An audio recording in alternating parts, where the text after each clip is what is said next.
You can't scale what nobody sees. Hey, most speakers build speaking careers. The smartest speakers, they build speaking businesses. And every scalable speaking business rests on just 4 building blocks. We're going to uncover all of those right now. So if you want to turn your speaking from, let's say, a hustle to an enterprise, you need structure. If you think about it, it's the reason why football teams, the professional football teams, why they win. They're not playing park football. They're not like hiking, running around randomly, right? There's a plan and a structure in place to allow them to be successful. Scaling is not about working harder. You can work hard all day long and still fall behind those who are working less with the structure, right? It's about stacking the right building blocks in the right order. Now, in this video, I'll break down the 4 foundational elements behind every scalable speaking business. You can know what you need to do, or at least measure against to see if you can be successful. So let's dive right into it. Now, the first, we'll call it structured piece. 1 is going to be what I talk about all the time, but it's message clarity. Now, what I mean by this is, it's one thing to have a message and say, from surviving to thriving, from this to that. That's not a message. It's a statement. At best, it's a tagline, right? The idea is you need to have a message that is clear and concise and valuable. Now, what I like to use as a metric is this idea that you have to put something in place to measure how good or bad your message is. Because without a clear, we'll call it problem and outcome, no system will save you, right? And the problem and the outcome come from a promise of your message. Here's what I teach people when it comes to this idea of message clarity. And you'd be surprised, it's not crazy, but it actually makes sense. I call it cushy, C-U-S-H-Y. Here's why. I want someone to hear your message and want to sit in a cushy chair and go, wow, tell me more, right? Or a cushiony couch. Talk more. I want to hear this, right? Here's what it stands for. C means, is it creative? Is it something that stands out? And I go, ooh, I like the way that sounds, right? Creative. Now, you might say surviving and thriving, but it's not creative. It's just a statement, right? But for me, dark work, creative. 4-hour work week, creative. Shoe dog, create. I'm looking at books because there's great messages in books. What else we got here? The elevated entrepreneur, the email warrior, jujitsu, made to stick. Creative. When it's a creative message, there's a little bit of clarity there. But here's the thing. The clarity doesn't always come from that one simple thing. The clarity comes from saying what it is and then talks about what it clarifies as what's called a tagline. So mine is dark work. Work in the dark, win in the light. Clear, right? It's about, so if you think about, we're talking about this message here in place. I'll talk about creative in a second, and the next USHY. When it comes to your message, it's got to have some creativity to it, and then it has to address a problem and an outcome. Work in the dark, win in the light. The problem is people aren't winning. The outcome is you win, right? The problem can be addressed in some of the tagline stuff too. I also tell people it's about optimizing your identity for peak performance, right? So that's the idea, is the message has to be some cool things. The C is creative. The U means, is it unique? It cannot be the same as somebody else's. If you Google it and other people's stuff pops up in your area of expertise, you want to move on. Or you can better be prepared for a battle to find the SEO to pull to you, to not get misconstrued, them not to get mad. Find your own blue ocean. If you don't know about the blue ocean theory, look it up. But the idea is find your space with a creative and unique message. Now, the next piece is where you get more value laden in. This is what I call the S. The S is, can you be specific? Now, it is not always easy to be super specific, but there's some specificity in the tagline. And that's a great place to start for how you get to that point, right? So when I talk about the problem and the outcome, you need to have something that talks to that in the message and the tagline combined. I like the book, Good to Great. I know it's over here somewhere. I always use this book and I can't find it whenever I need to talk about it. It's usually in this space right here. I don't know, I'll find it, but it's a good book. Oh, here it is, Good to Great. And it's about how, and I think it's right in the title, why some companies make the leap and others don't. Right? Good to great's like, oh, I get an idea of what it is. That's simple, right? But then it goes, why some companies make the leap and others don't. It's clear now. It is unique. It is specific. And here's the next piece. The H is it H helpful? Is it something that when they hear that, they go, yeah, I need that. That's, oh, yeah. Right now we're in a space where it becomes some fun and engaging. It's like, I want to know more, right? So the idea is, if you don't have something like this, the why. The why is interesting. Well, the why is when somebody hears it, do they nod their head? Yes. Oh, yeah, I want to hear more about that. That's the cushy concept for a message, how you can give yourself a litmus test to kind of see how it works, right? Now, the idea is if you have, I don't know, systems, the systems can be great.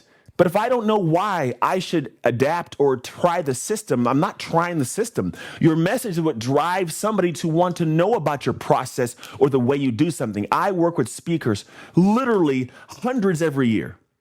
What I come to find is they are so enamored by the process. They love the system they've created, the steps they've got, the acronym.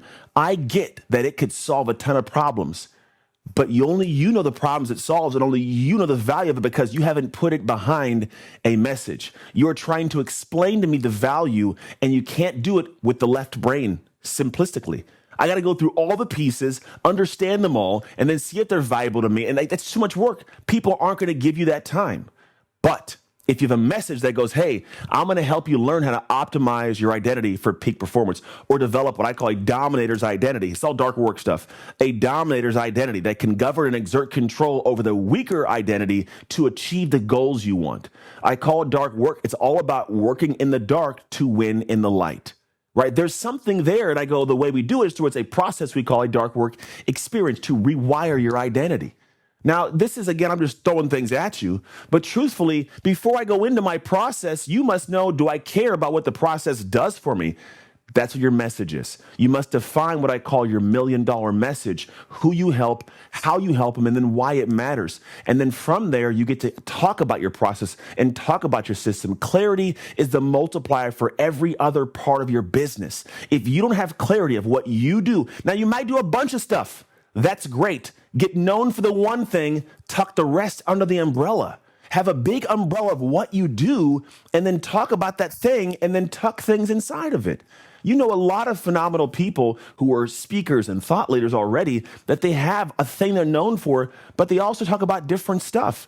That's okay because they spent the time digging a deep trench straight down and going, this is what I'm known for. I'll talk about other things here and there too, and that's fine. But you can't try and talk about everything. You can't go an inch deep and a mile wide. You got to go literally a mile deep and an inch wide. Go down, known for that thing. Be known for that thing, right? Number two, let's see if I can go right here. You must have a marketable, this is after the message, a marketable framework. Yes, I did say a framework is important, but I didn't say when. It's good once you have a message. Now, when people think about you and the message, it's a promise. It addresses a problem they have. It addresses a solution they desire. But here's the thing. Most folks think that because you speak to this thing and you're eloquent in words and you're super motivational, that solves their problem. It doesn't. It simply means they're interested. You could talk about it a lot, but if I don't walk away from your conversation with any idea of how to get the results you talked about, it's another glorified, look at this, YouTube video. Not a bad thing, but I could have watched a video on that inspiration and moved on with my day. Why are you in front of me on a stage? Because you have a process, something that allows me to grow beyond the stage. You have to turn your message into a repeatable process or a model that someone can take from you and apply to their life to get the results you're talking to. We can't be reliant upon you being the only way to learn about how to do this stuff. You must take it out of your head and put it on paper and give it to somebody so they can use this without you. Are they going to do without you all the time? No, they're going to work with you to get it done, but there's actually more confidence in the ability to have a result if it's a structured process.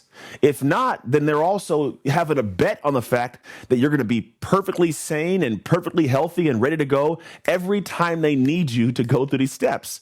There's no guarantee of that. Maybe you had a bad day at work or a bad day with your spouse or a bad day with the kids, and you're showing up to a call and I'm just going through the flow with you and you're in a bad, no.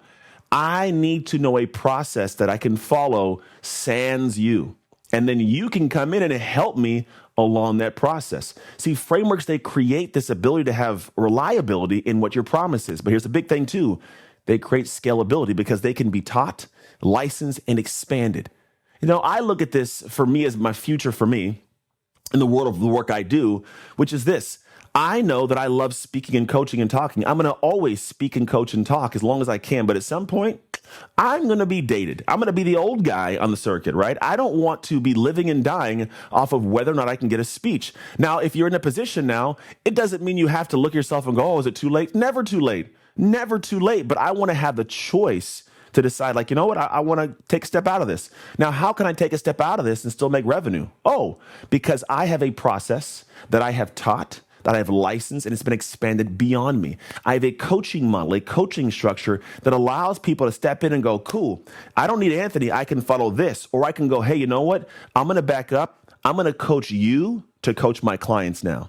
I'm going to walk you through my decades of experience, and I'm going to teach you how to teach these people to where that process still exists, and you're guiding them through that process. Here's the coaching language you use. Here's the processes you go through. It's all there for you. That's why I created what's called a Speak to Freedom formula, or the dark work experience process. These are coaching models that go beyond me and at some point will not require me at all. In fact, one of the models doesn't require me at all. The dark work experience, you don't need me. I've created a process. I've trained coaches.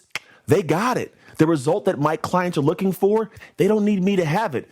I simply lead the brand. I coach to it. I guide people to this thing, and they have reliability in that outcome they can get with somebody else because the framework works. And I can market that well beyond me and well beyond my lifeline. Hey, I hope you're enjoying this video right now. Now, I want to let you know that I developed a speaker quiz that reveals what your speaker type is, the strength of your type, and more importantly, how to capitalize on that type to build an impactful and income-producing speaking business. To get this quiz and take it and get the information you need, simply hit the link you see below in the description, or you can wait till the end of the video to head over and check it out. All right, that's it. Let's get back to it. Next is what's called marketing and lead flow. You at face value get what this is. We're going to call it marketing and lead flow. Now, I know that a lot of people look at marketing and go like, oh man, I don't want to be a sleazy marketer. What are you talking about? Everybody markets. You market yourself without knowing it. And if you market yourself as a guy doesn't want to be or a girl doesn't want to be, I don't want to be a sleazy marketer, then for some reason in your head, you don't understand your role with your gift. Your gift is to get it into people's heads and hearts, and it's marketing. Now, advertising may be different. Marketing is brand awareness, brand credibility, brand value. Advertising is 20% off, Black Friday, big discount. That's trying to get somebody to buy something now. Marketing is telling the world that you exist. Without telling the world that you exist, then what happens is when they do come across your advertising, they have no value in what you're putting out there. You may know it, but you didn't spend time marketing. And also the marketing creates the leads so you could advertise towards them, right? You can't scale what nobody sees. So if nobody sees you marketing, nobody sees, this is me marketing. I'm educating, I'm edu-marketing. I don't know if that makes sense. But the idea is I want you to be aware that you have to do something very similar. Use social proof, content strategies, proactive outreach to generate leads. That's marketing. When the leads come in, you can then actually engage with them to say, hey, I have this program you can engage. I have this solution I can help you with. But you don't get to talk about your solution with people having open ears and an interest to join and buy from you without first marketing, without first setting out your awareness of you and your brand and what you do and how you can solve problems. That's a critical, paramount piece of the whole thing. You have to then build automated follow-up and pipeline systems to stay booked year-round. Because once I have the marketing going out and the conversations going, all stuff's going on, and I'm having the discussions, that machine has to continue running. If I'm marketing, it can't be a one-time market, get a speech, and I'm good and done. No, it's got to be a system and a machine. So you must have marketing systems going out, and then the lead flow turns into conversations from some of those people getting awareness of you to then hire you for something. None of this can happen on accident. None of it can just happen because, oh, I hope it happens. You got to know your numbers, track things, optimize things, pay attention to the nuances, and then actually accelerate stuff based on what you know by giving effort into the areas that show that there's traction, right? It's a big, big piece that so many people, they hear about. No one wants to do this. It's the crazy. You want the outcome. You don't want to do the work to get there. Do the work. The fourth piece is monetization and expansion. So this is really funny because as much as people want to speak, the speakers don't like doing this. Monetization. What did I say? Monetization. Oh, and expansion. And so what happens for me is I have these conversations with people that go, you know what? I just love to do my thing. I'm not worried about the what I'm charging. I don't want to talk about the money stuff. Oh, you don't? Interesting, because here's what happens. Two things. On one side of the coin, the person who is looking to book you notices that you don't believe in you as much as they thought. If you aren't willing to confidently say, this is my fee, then I don't have confidence that you believe in the value of what you're selling. Period. I don't care who. If you walk into a place and they got some food there and they go, how much for that burrito? $7? I don't want that burrito because you don't even know if it's, why you say it like that? Do you think it's a good burrito? Yeah, it's a good burrito. But then why did you say it like that? It's just awkward. But if you go, I'm $25,000 a keynote. It's my fee. I do a great job, but it's worth every single dollar that I deliver on stage. You're going to love me. The audience will love me. We do some phenomenal things before and after. It'll be the best experience you've ever had with a speaker for your company. That's a whole different confident flow, right? So having that rate that you set out, it holds the ground. The separate part of this, if you aren't monetizing what it is that you do as a speaker, then what happens, you must find another place you don't love as much to make money to pay your bills and live your life, right? I got to go to a job I don't like with people I don't like to be able to do something I love to do. Does it make sense? What if what I'm doing here to make money, I can do here and make money? Now I can make the money I need for my life and I can fully enjoy every single moment of it. My friend, that's a beautiful place to be. And then when you have that happening, you can scale to a whole nother level to build an amazing life, right? Because you should be able to scale beyond the keynote to workshops, to coaching, to online courses, corporate contracts, and offers can increase by revenue, like revenue-wise per client, right? If you think about it, like if I'm on a stage and go to consulting, it should be more revenue. It just grows and it grows. Each new offer should tie back to your core framework for brand consistency. Also, we talked about this before, but now what I'm saying is if I'm doing my thing and quoting my quote, and then, excuse me, and then beyond that, I'm saying, here's my fee, right? And then I'm making money doing this, I can focus solely on this. So I can build the workshops, I can do consulting, and I can scale my revenue. And now what happens, because it all ties back to the same message and the same promise as an outcome, well, now what I have is this brand consistency. I have value. I can do more and more and more. I can expand the business. I can expand the impact. You can expand your legacy. If you don't do this, you are hoping things happen, and hope is not a strategy. Scalability, it's not magic. It's mastery of these 4 building blocks. If you're ready to stop winging it and start winning at scale, go to speaktofreedom.com right now. Check out what we do to teach people how to not just do this, but do it alongside of you. You can literally have us hand in hand, me hand in hand guiding you through this. Head to speaktofreedom.com. If now is not the time for you, completely okay.